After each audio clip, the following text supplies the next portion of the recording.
Yo, what is going on, you guys? It's your boy King Sanders here, and we are back with another day of sports betting. This is going to be for Wednesday, July 6th slate of MLB action. I'm super excited to dive into it. We do have a pretty full slate once again today. It does go pretty much from noon, or I think there might even be a game that starts at 11, and it does go pretty much all the way through the night.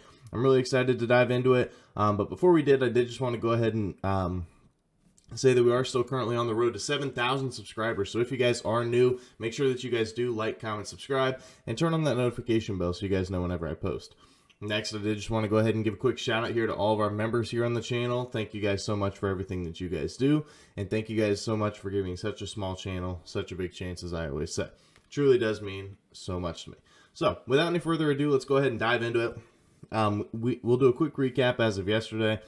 Ended up 1-1 on the day. There was, it was a very unfortunate way of events, but we did have the Marlins first five, and that one did end up working out for us. I think they ended up winning 2-1, so I'm really glad I didn't take the full game. I really was considering the full game, but I'm really, really glad that I didn't.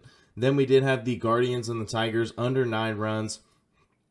The Tigers just decided to absolutely blow the cover off the baseball, and they ended up scoring 11 runs by themselves. So they hit the over by themselves. Not really too much we can do about that one. I like the play. I saw a couple other people on it as well, so I definitely think that it was a play that was a good play. Just, the Tigers got hot, which doesn't happen very often. So without any further ado, let's go ahead and dive into today's plays, though. So our first play of the day, we're taking a run line. I usually don't take full game run lines, but I think that this is a good one. So we're taking the Phillies minus 1.5 here versus the Nationals at minus 110. Excuse me. Washington, they are 18-22, the run line on the road.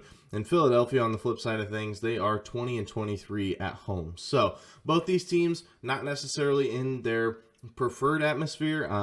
Washington is a little bit better at home, and Philadelphia is actually a little bit better when it comes to the run line, specifically on the road. So between those two things, both these teams not necessarily in their preferred place to play. Philadelphia is also third in runs per game, so they are one of the best offenses in the entire MLB. Washington, on the flip side of things, is 26th, so definitely towards that lower echelon of MLB teams when it does come to runs per game. Philadelphia is also 14th in runs allowed. Definitely not a huge advantage, but they are kind of, right in that middle area of MLB teams. Washington, they're 29th, so they are almost dead last in runs allowed per game. So Philadelphia actually still has a pretty solid defense behind the pitchers, but Washington, on the flip side of things, really doesn't. They gave up a lot of errors, one of the highest error percentages teams in the entire MLB, but they also give up a lot of runs as well. So I think the Phillies are just a little bit better of a team here.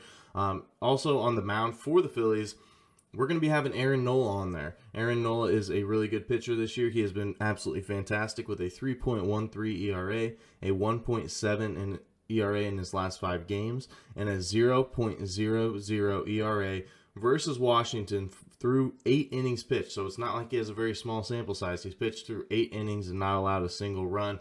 And so hopefully he can do that for us once again. Hold these Nationals to as low of a run total as possible, and the Phillies can just absolutely go crazy.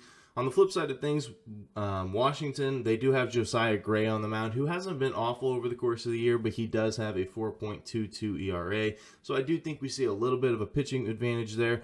So hopefully Aaron Nola can get us out to a good lead here for the Phillies. But just in case, if not, Washington also has the 4th worst bullpen ERA, so they give up a ton of runs when it comes to those last couple innings of the game, and hopefully we can see some more of that, because this Phillies offense, you cannot allow them to get hot. You cannot allow them to get hits or even score runs, because they will just keep going and going and going and going. So I really do.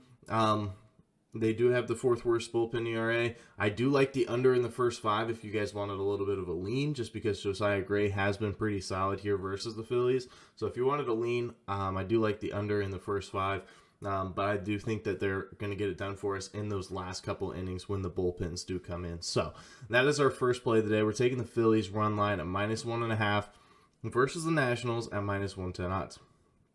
Now, our second play of the day, we are taking an under in the first 5. We're taking the Braves and the Cardinals under 4.5 runs in the first 5 innings at minus 120 odds.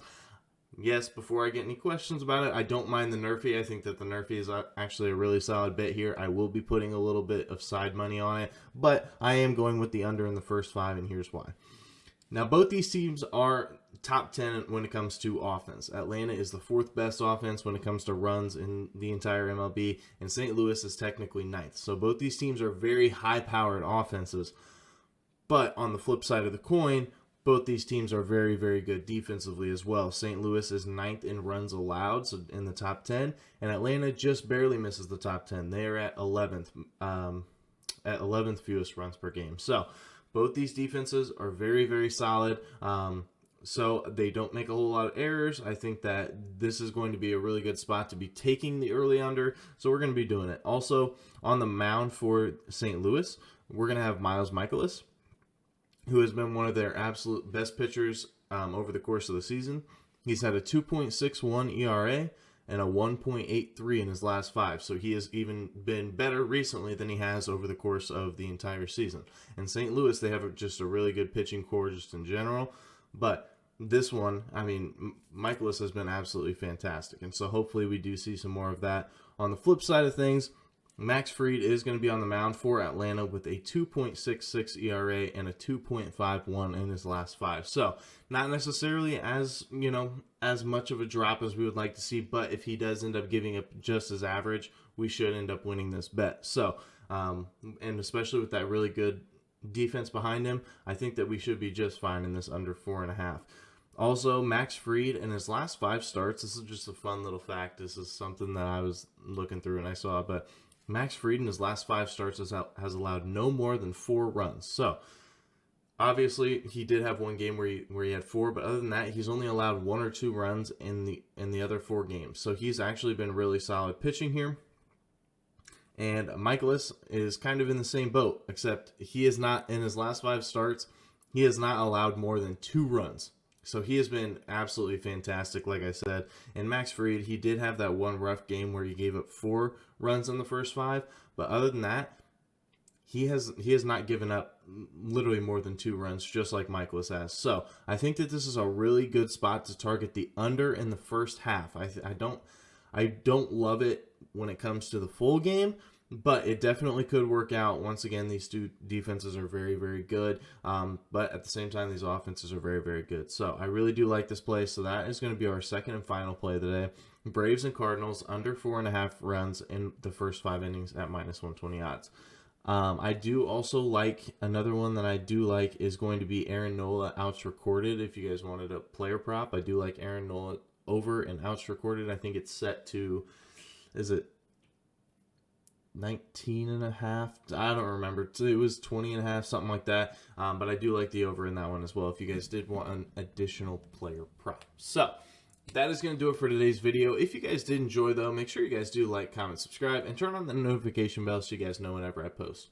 Like I said, we are on the road to 7,000 subscribers, so make sure that you guys are subbed. But that's going to do it for me. This is King Center signing out. Peace.